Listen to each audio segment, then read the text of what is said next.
السلام علیکم ورحمۃ اللہ وبرکاتہ۔ یہ سامنے جو فصل ہے یہ ہے شلجم، اور اس میں مکس ہے شتل، اور یہ باؤنڈری وال ہے سامنے نظر آ رہی۔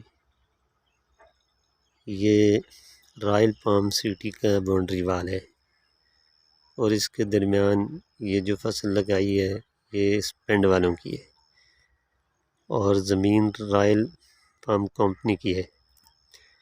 انہوں نے اللہ کے واسطے ان کو دی ہوئی ہے کہ آپ جب تک ہمارے پاس اور زمین ہے، کام ہو رہا ہے، اب تک آپ اس میں فصل لگا سکتے ہیں۔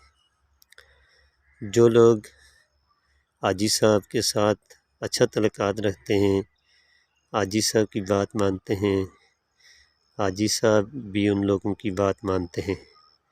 حاجی صاحب رائل پام سٹی کے مالک ہیں۔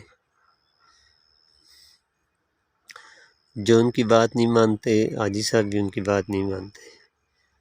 میری پیٹھ کے پیچھے ایک زمین ہے جو بالکل بنجر پڑی ہوئی ہے، مگر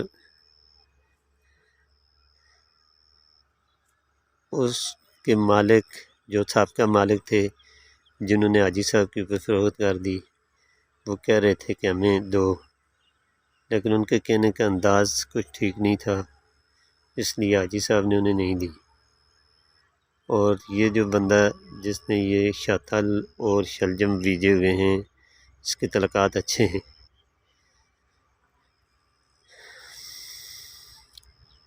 یہ شتل اور یہ جو شلجم ہے یہ سارا جانوروں کے چارے کے لیے بیجا گیا ہے، جانور اس سے چارہ حاصل کریں گے۔ آج دن کو میری ایک آدمی سے ملاقات ہوئی تھی جس نے یہ بیجا ہوا ہے، وہ کہہ رہا تھا کہ یہ جانوروں کے چارے کے لیے بیجا ہے۔ میں نے اس سے سوال کیا کہ کیا آپ لوگ گھر میں یہ شلجم کی سبزی نہیں پکاتے؟ کہنے لگا ہاں کیوں نہیں، پکاتے ہیں، سبزی کے طور پر بھی خود بھی استعمال کرتے ہیں، لیکن زیادہ تر یہ شتل اور یہ شلجم اور ایک اور سبزی ہوتی ہے کڑم، وہ ادھر جانوروں کے لیے بیجتے ہیں۔ ابھی یہ 1 مہینہ پہلے بیجی تھی، 1 مہینے کے بعد ایسی اس کی صحت ہو گئی ہے اور ایسی یہ پھیل گئی ہے اور بڑی بڑی ہو گئی ہے، تو اس کو کاٹ لیں گے جانوروں کے لیے تو اور بیج دیں گے۔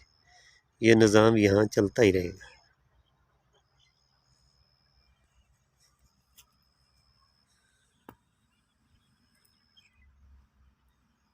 یہ ہے شتل، اور اس کے درمیان میں یہ جو بڑے بڑے پتے ہیں یہ شلجم کے ہیں، اور یہ سب جانوروں کا چارہ ہے۔